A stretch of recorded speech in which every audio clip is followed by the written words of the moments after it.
ಸಂಖ್ಯಾಬಲಗೆಲ್ಲ ಏನು ಪ್ರಶ್ನೆ ಬಂದೇ ಇಲ್ಲ. ಯಾಕಂದ್ರೆ ಇಲ್ಲಿವರೆಗೆ 1956ನೇ ಇಸ್ವಿಯಿಂದ ಇಲ್ಲಿವರೆಗೆ ಸಂಖ್ಯಾಬಲವನ್ನು ಎಲ್ಲೂ ನೋಡಿಲ್ಲ. ಸಂಖ್ಯಾಬಲದಿಂದ ಸಭಾಪತಿನ ಕೆಳಗಿಳಿಸಿದ್ದು ಯಾವುದೂ ಇಲ್ಲ. ಸ್ಪಷ್ಟ ಉದಾಹರಣೆ ಇದು. 1956ನೇ ಇಸ್ವಿಯಿಂದ ಇಲ್ಲಿವರೆಗೆ ಇಲ್ಲಿವರೆಗೆ ಸಭಾಪತಿಯನ್ನ ಇಳಿಸಿದಂಥ ಉದಾಹರಣೆಗಳು ಇಲ್ಲ. 1956ರಿಂದ ಇಲ್ಲಿವರೆಗೆ ನೋಡಿ. 1956 ಟಿ ಸುಬ್ರಹ್ಮಣ್ಯ ಅಂತಿದ್ರು. 19/12/56ರಿಂದ ಅಲ್ಲಿಂದ ಹಿಡಿದು ಪ್ರತಾಪ್ ಚಂದ್ರ ಶೆಟ್ಟಿ ಅದು 1920-21 ಅಲ್ಲಿವರೆಗೆ ಯಾವಾಗೂ ಇದಿರಲಿಲ್ಲ, ಯಾವಾಗ ಇಳಿಸಿದ್ದಿಲ್ಲ. ಇದು ಒಂದು ಇದೇ ಫಸ್ಟ್ ಟೈಮ್ ಬರೋದು. ಇದ್ರ ಮ್ಯಾಗಿಂದ ಇವರು ಪ್ರತಾಪ್ ಶೆಟ್ಟಿ ರಾಜೀನಾಮೆ ಕೊಟ್ಟಿದ್ರು. ಉಳಿದವರೆಲ್ಲ ಸಭಾಯ ಅವರು ಮುಕ್ತಾಯ ಆದದ್ದಕ್ಕೆ ಅವ್ರ ಪೀರಿಯಡ್ ಎಲ್ಲ ಮುಕ್ತಾಯ ಆದ ಕೊಟ್ಟಿದ್ದಾರೆ. ರಾಜೀನಾಮೆ ಕೂಡ ಅಂಗೀಕಾರ ಆಗೋಗಿದೆ ಸರ್. ಹೌದು, ರಾಜೀನಾಮೆ ಕೂಡ ಅಂಗೀಕಾರ ಆಗೋಗಿದೆ. ಹೌದು.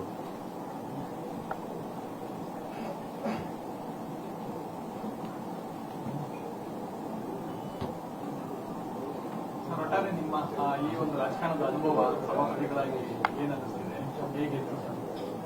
ಏನು ಸಭಾಪತಿಯಾಗಿ ನಾನು 1980ನೇ ಇಸ್ವಿ ಫಸ್ಟ್ ಬಂದೀನಿ. ಸುಮಾರು 18 ಜನ ಮುಖ್ಯಮಂತ್ರಿಗಳು ನೋಡಿದ್ದೀನಿ. ಇವ್ರನ್ನ 19ನೇದವರು 10-12 ಮಂದಿ ಸಭಾಪತಿಗಳು ನೋಡಿದ್ದೀನಿ. ನಾನು ಸಭಾಪತಿ ಆದಾಗ ನನ್ನ ಕರ್ತವ್ಯನ ಬಹಳ ಉತ್ತಮವಾದಂಥ ರೀತಿಯಲ್ಲಿ ನಿಭಾಯಿಸಿದೆ ಅಂತ ತಿಳ್ಕೊಂಡು ನನಗೆ ಗೊತ್ತಿದೆ. ಸದನದ ಎಲ್ಲಾ ಪಕ್ಷದವರು, ಸದನದ ಎಲ್ಲ ಸದಸ್ಯರು ನನ್ನ ಬಗ್ಗೆ ಗೌರವವನ್ನು ತೋರಿಸಿದ್ದಾರೆ. ಎಲ್ಲೂ ಸಣ್ಣ ಪುಟ್ಟ ಇವು ಆಗ್ತಿರ್ತಾವೆ ಅವಾಗ, ಬಟ್ ಯಾವುದೇ ರೀತಿಯಿಂದ ಅಂತ ಅಹಿತಕರ ಘಟನೆ ಆಗದಂಗೆ ನೋಡ್ಕೊಂಡ್ ಬಂದೀನಿ. ಎಲ್ಲರಿಗೂ ಸಾಧ್ಯವಾದಷ್ಟು ಪ್ರಿಫರೆನ್ಸ್ ಕೊಟ್ಟು, ಹೊಸ ಬಂದವರಿಗೆ, ಹೆಣ್ಣು ಮಕ್ಕಳಿಗೆ ಪ್ರಿಫರೆನ್ಸ್ ಕೊಟ್ಟು ಸದನವನ್ನು ನಡೆಸ್ಕೊಂಡ್ ಬಂದ್ವಿ.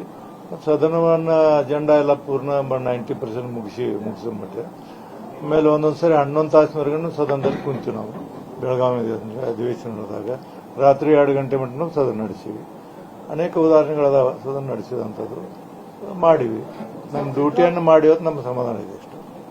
ಸರ್, ಸಿದ್ದರಾಮಯ್ಯ ಅವರಿದ್ರೆ ನಮ್ಮನ್ನ ಈ ತರ ನಡೆಸ್ಕೊತಿರಲಿಲ್ಲ ಅಂತ. ಈಗ ಮುಖ್ಯಮಂತ್ರಿಗಳು ಬದಲಾಗಿದ್ದಾರೆ, ಹಾಗಾಗಿ ವ್ಯವಸ್ಥೆನೂ ಬದಲಾಗಿದೆ, ನೀವು ರಾಜೀನಾಮೆ ಕೊಡೋ ಪರಿಸ್ಥಿತಿ ಬಂತ. ಹಿಂದೆ ಸಿದ್ದರಾಮಯ್ಯ ಅವರು ನಿಮ್ಮನ್ನೇ ಮುಂದುವರಿಸಿ ಅಂತ ಅವ್ರು ಹೇಳಿದ್ರು. ಸಂಖ್ಯಾಬಲ ಹೆಚ್ಚಳ ಆದ್ರೂ ಸಹ ಅದನ್ನ ನನಗೆ ಉತ್ತರ ಇಲ್ಲ. ಅದಕ್ಕೆ ನಾನು ಉತ್ತರ ಹೇಳಿದ್ವಿ. ಮಾತಾಡಿ ನೋಡಪ್ಪ ನೀನು ಬಿಟ್ಟದ್ದು ಅಂತ ಹೇಳಿದ್ರು. ಈಗ ಸಭಾಪತಿ ಅಂತ ಕೆಳಗಿಳಿಸಿ ನಿಮ್ಮ ಮುಂದಿನ ರೋಲ್ ಹೇಗಿರುತ್ತೆ, ಪಾರ್ಟಿಯಲ್ಲಿ ನಿಮ್ಮ ರೋಲ್ ಹೇಗಿರುತ್ತೆ, ಸ್ವಲ್ಪ ಒಳಗೆ ನಿಮ್ಮ ರೋಲ್ ಮುಂದಿನ ರೋಲ್ ನಾ ಹೇಳ್ಬಿಡ್ತೀನಿ. ನಾನು ಶಿಕ್ಷಕ ಮತದಾರರಿಂದ ಬಂದವ. 28ಕ್ಕೆ ಚುನಾವಣೆ ಐತಿ. ಈ ಮತ್ತೆ 2 ವರ್ಷ ಟೈಮ್ ಸುತ್ತಿ ಎಲ್ಲ ಕಡೆ ಅಡ್ಡಾಡ್ತೀನಿ. ನಮ್ಮ ಕಾನ್ಸ್ಟಿಟ್ಯೂನ್ಸಿ ಅಡ್ಡಾಡಿ ಕೆಲಸ ಮಾಡ್ತೀನಿ. ಇಲ್ಲಿ ಮಟ್ಟ ಶಿಕ್ಷಕರಿಗೆ ಒಂದ್ಸರಿ ಸಿಗ್ತಿದ್ನಿ, ಸಿಗಂಗಿಲ್ಲ.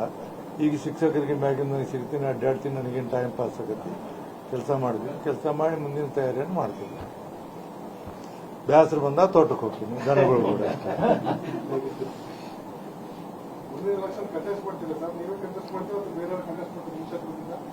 ನಾನು ನಿನ್ನ ಕೇಳಿ ಹೇಳ್ತೀನಿ ಆಮೇಲೆ. ಯಾಕಂದ್ರೆ ನೀ ಹಿತಶತ್ರು ಅಂತ ಗೊತ್ತೈತೆ ನನಗೆ. ನಿನ್ ಕೇಳಿ ಹೇಳ್ತೀನಿ ನಾನು. ಸಮಕಾಲ ನಿಮ್ಗೆ ಹಿರಿತನ ಇದೆಯಲ್ಲ ಸರ್, ಯಾಕೆ ಎಲ್ಲ ನಮ್ಮ ಸಮಕಾಲೀನ ಬಹುತೇಕ ಎಲ್ಲರೂ ಸಹ ನಿವೃತ್ತಿ, ಸಿದ್ದರಾಮಯ್ಯ ಸೇರಿದಂತೆ ಬಹುತೇಕ ನಿವೃತ್ತಿ ತೆಗೆದುಕೊಂಡಿದ್ದಾರೆ. ತಾವು ಸಹ ಆ ನೀತಿ ನಿರ್ಧಾರ ತೆಗೆದುಕೊಳ್ತೀರಾ ಅಥವಾ ಮುಂದಿನ ಕಂಟೆಸ್ಟ್ ಮಾಡ್ತೀರಾ? ಮುಂದಿನ ನೋಡೋನು ಏನಿದೆ. ದೇವ್ರ ಶಕ್ತಿ ಕೊಟ್ಟರೆ ಕಂಟೆಸ್ಟ್ ಮಾಡ್ತೀನಿ, ಇಲ್ಲ ಅಂದ್ರೆ ಇಲ್ಲ. ನಿಮಗೆಲ್ಲರಿಗೂ ಬಹಳಷ್ಟು ಅಭಿನಂದನೆಗಳು, ಧನ್ಯವಾದಗಳು. ಬಹಳ ರೀತಿಯಿಂದ ಮೊದಲಿನಿಂದ ಇಲ್ಲಿವರೆಗೆ ಎಲ್ಲ ಸಹಕಾರ ಮಾಡಿರಿ. ಇದ್ದಂಗ ನೀವು ರಿಲೇ ಮಾಡಿರಿ. ಎಲ್ಲ ಮಾಧ್ಯಮದ ಸ್ನೇಹಿತರು ಎಲ್ಲರೂ ಸಾಕಷ್ಟು ರೀತಿಯಿಂದ ನಮಗೆಲ್ಲ ಸಹಕಾರ ಮಾಡಿದಿರಿ. ಅದಕ್ಕೆ ನಿಮಗೆಲ್ಲರಿಗೂ ನಾನು ಕೃತಜ್ಞತೆಯನ್ನು ಸಲ್ಲಿಸ್ತೀನಿ. ಹೌಸ್ನಾಗ ಸಲ್ಲಿಸ್ತೀನಿ. ಅದಕ್ಕೆ ಮೊದಲು ಇವತ್ತು ಬಂದಿರಿ, ಇಲ್ಲಿ ಸಲ್ಲಿಸ್ತೀನಿ. ನಾನು ನಿಮ್ಮ ಈ ಅವಧಿ ಒಳಗಡೆ ಒಂದು ಅನುಚಿತವಾಗಿರ್ತಕ್ಕಂಥ ಘಟನೆ ಕೂಡ ನಡೆದಿತ್ತು ಸಿಟಿ ರವಿ ಮತ್ತು ದಕ್ಷಿಣ ಪಾರ್ಕ್. ನಿಮಗೆ ಇವತ್ತು ಅಧಿಕಾರದ ಕೇಳಬೇಕಾಗಿ ಕೇಳ್ತಾ ಇದ್ದೇವೆ ಸರ್, ಆ ಘಟನೆ ನಿಜವಾಗ್ಲೂ ಏನ್ ಅನ್ಸುತ್ತೆ? ಘಟನೆ ನೋಡಿ ಆಗಬಾರ್ದಂತವೆಲ್ಲ 2 ಘಟನೆಗಳಾದವು. ಇನ್ನೊಂದು ಧರ್ಮೇಗೌಡನೊಂದು ಆಯಿತು, ಆಗಬಾರ್ದಾಗಿತ್ತು. ಬಟ್ ಅದನ್ನು ಬಹಳ ಸಿಸ್ಟಮೆಟಿಕ್ ಆಗಿ ಕುತ್ಕೊಂಡು ಹ್ಯಾಂಡಲ್ ಮಾಡಿ ಇಬ್ಬರನ್ನು ಕರೆಸಿ ಕಾಂಪ್ರಮೈಸ್ ಮಾಡಿ ಅವ್ರ ಕಡೆ ಪತ್ರ ತಗೊಂಡು ಎಲ್ಲ ಮಾಡಿ ಅದನ್ನು ಅವತ್ತ ಸುಮಾರು 2 ತಾಸು ಕುತ್ಕೊಂಡು ಎಲ್ಲವನ್ನ ಅವರು ಸಮಾಧಾನ ಮಾಡಿ ನನ್ನ ಡಿಸಿಷನ್ ಅನ್ನು ಕೊಟ್ಟೆ. ಅವತ್ತ ಡಿಸಿಷನ್ ಕೊಟ್ಟು ಹೌಸ್ ಅಡ್ಜಸ್ಟ್ ಮಾಡಿದೆ. ಮತ್ತೆ ಅವ್ರ ಕಡೆ ಅರ್ಜಿ ಕೊಟ್ಟರು, ಅದನ್ನು ಎಥಿಕ್ಸ್ ಕಮಿಟಿ ಕಳಿಸಿದ್ದೀನಿ. ಎಥಿಕ್ಸ್ ಕಮಿಟಿಯಲ್ಲೇ ಇದೆ. ಅದು ಎಥಿಕ್ಸ್ ಕಮಿಟಿ ಅವ್ರು ಏನು ತೀರ್ಮಾನ ಮಾಡ್ತಾರೆ ಅದಕ್ಕೆ ಬಿಟ್ಟದ್ದು. Right sir, thank you. ಇನ್ನು 2 ದಿವಸ ಇಲ್ಲಿ ನೋಡ್ತೀರಿ, ಆಮೇಲೆ ಬೇರೆ ಕಡೆ ನೋಡ್ತೀರಿ.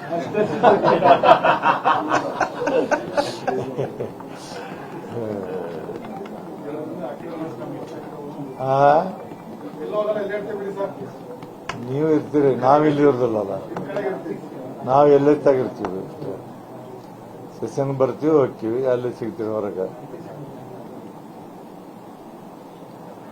ನಿನ್ ಕೈ ಪಾರಾಗೋದು ಬಹಳ ಕಷ್ಟಪ್ಪ. ನಾವು ರಾಜಪ್ಪ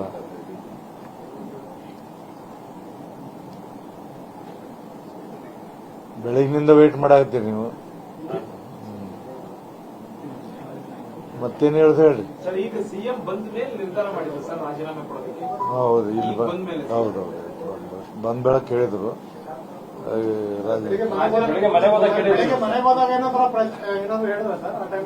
ಮನೆಗೆ ಹೋದಾಗ ಏನು ಹೇಳಿಲ್ಲ. ನಾನು ಅವ್ರಿಗೆ ಏನು ಹೇಳಿದೆ ಅಂದ್ರೆ, ನಾನು ಒಂದು ಥ್ಯಾಂಕ್ಸ್ ಹೇಳಿ ಬರೋದು ನನ್ನ ಡ್ಯೂಟಿ.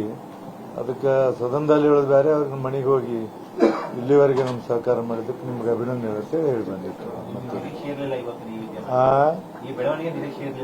ಇರಲಿಲ್ಲ ಇವತ್ತು ಈ ನಿರೀಕ್ಷೆ ಹೌದು. ಟೂರ್ ಹೊಂಟಿದ್ವಿ, ಮತ್ತೆ ನಡುವು ಇದಾಯ್ತು, ಬಂದ್ವಿ ವಾಪಸ್, ಹೋಗಲಿಲ್ಲ. ಆಗ್ತಾವ್ರಿ ಇವೆಲ್ಲ ಜೀವನದಲ್ಲಿ ಘಟನೆಗಳು ಎಲ್ಲರಿಗೂ ಆಗ್ತಾವ. ಏನ್ ಮಾಡಕ್ಕಾಗುತ್ತೆ. ಒಂದೊಂದ್ಸರಿ ನಮ್ಮ ಮನಸ್ಸಿನ ವಿರುದ್ಧನೂ ಇರ್ತಾವ, ಒಂದ್ಸರಿ ನಮ್ಮ ಮನಸ್ಸಿಗೆ ಆಗಲ್ಲಂತ ಇರ್ತಾವ.